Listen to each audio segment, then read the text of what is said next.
Now, a couple of years ago, Art Bell had a chance to talk with John Lear. John's going to be our guest in just a few moments. And they were talking about what we now have called the John Lear disclosure briefing. And, Art was talking about, okay, what if the government asked me, Art Bell, to sit in on a disclosure meeting about UFOs? And then I had to make a decision on whether I was going to tell all of you just whether they were here or not, real or not. What would I do? Very compelling. And I want you to just listen to this because it'll set the stage for tonight's interview with John Lear. Okay, let's say the government chose me. They were going to use me as an outlet to release this information. Let's just say they did that and they took me to a briefing. Then what, John? Okay, we whisk you to, or they whisk you to Washington, D.C. You get limoed to this building, beautiful building. You go up into this room. They say, Art, you're the guy. If you give us the go-ahead, we're going to release everything we know to the public. And if you decide to go ahead, all major networks will be provided with information on all aspects of the cover-up. No type of information will be withheld because of the deal for immunity for all participants of the cover-up provides that nothing, no artifact, no piece of information be withheld. So here's what happened, Art. And, of course, this we'll use some videos and stills. Our first UFO recoveries were in the late 30s. We made a couple in the beginning of the 40s, and then came Roswell, which the public found out about. We got 2 live aliens from Roswell. One died shortly thereafter. One lived until 1956. And we found out that so far there are 18 different alien species that we know about monitoring Earth. Some are good, some are hostile. Most are indifferent. We found out that we are the experiment or product, if you will, of an alien race who we never met and really don't know who they are. All we know is that the Greys are cybernetic organisms, glorified robots, if you will, who work here at the behest of their employers, monitoring us through abductions. We were never able to find out what the experiment is all about, except that we have been externally corrected about 65 times, and they, the aliens, refer to us as containers.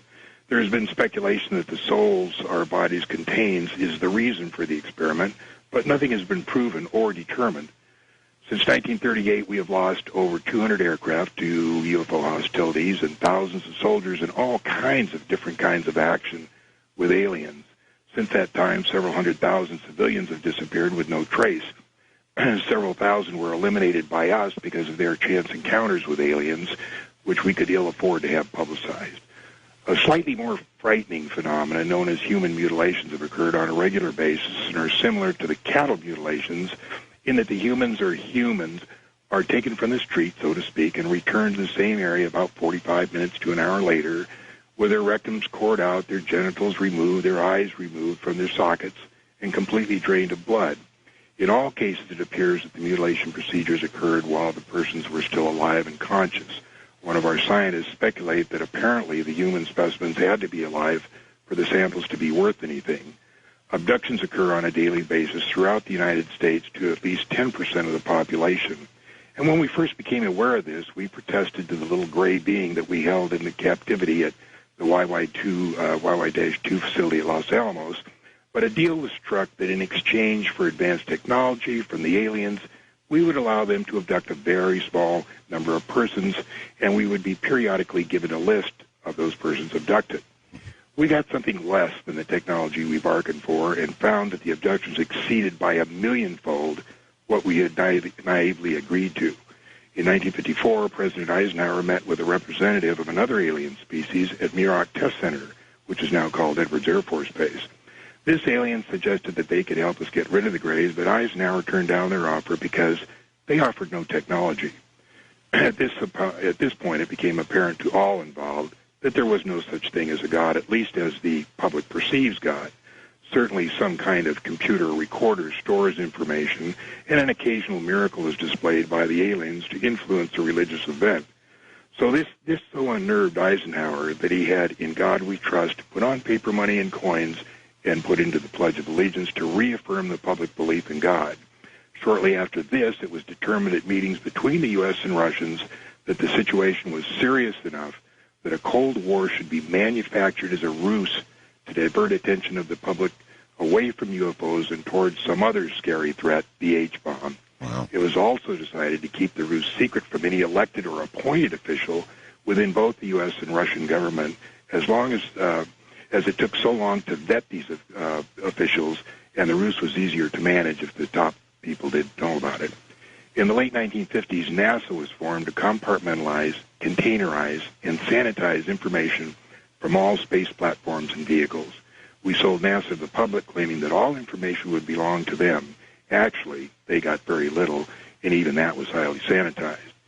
Our first efforts were to keep the public from learning about Venus, and that it's a similar planet to Earth, and that its population is very similar to us, but more technologically advanced. We have learned a lot from them. Starting with the Russian Venera 1 and U.S. Mariner 2, we made Venus look like a lead-melting volcanic surface spewing sulfuric acid into a pressurized atmosphere 90 times that of Earth. And was often the case we overdid it and wondered why no one ever asked how a parachute survived a descent into 800-degree air. We set up operations in Pine Gap, Australia to preclude any prying eyes trying to figure out what we were up to. We regularly eliminated, through extreme prejudice, anybody who was part of the operation and made the least little tiny threat about disclosure or satisfaction with the operation.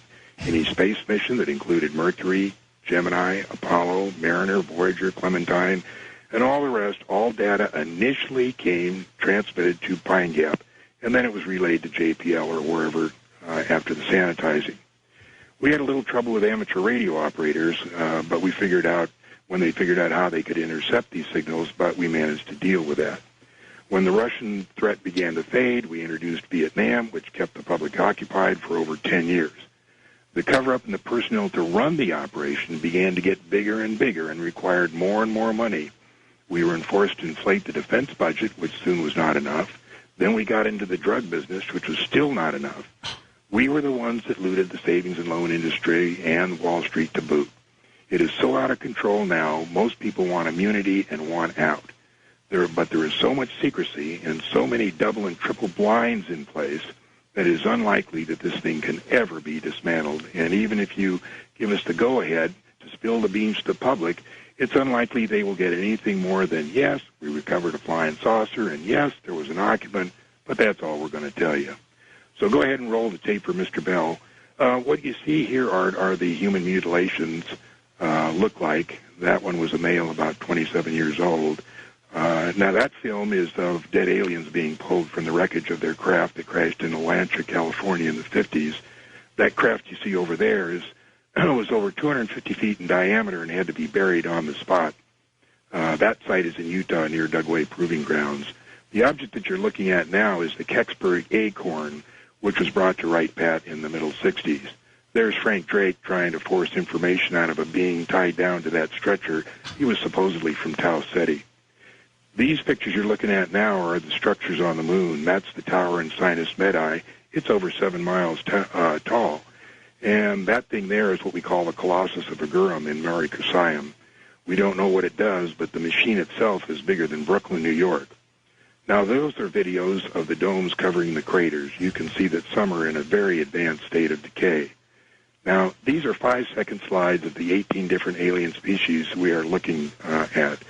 That one there is the most gruesome looking. The guards at one facility are carefully indoctrinated over a period of several months, being shown pictures similar to, but not exactly like the alien. Only when they have been acclimatized, so to speak, of the horrible-looking beings are they allowed to stand in security positions.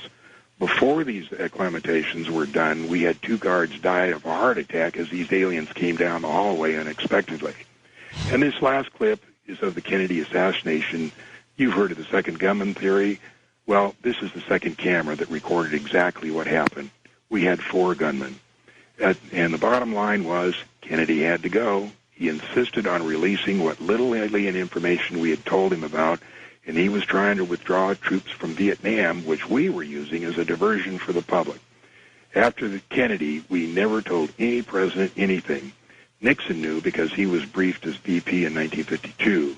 That's how he knew where to take Jackie Gleason to Homestead Air Force Base to see the alien bodies we had storage there. And that's about it. What say you, Art Bell? Can we brief the public, yay or nay?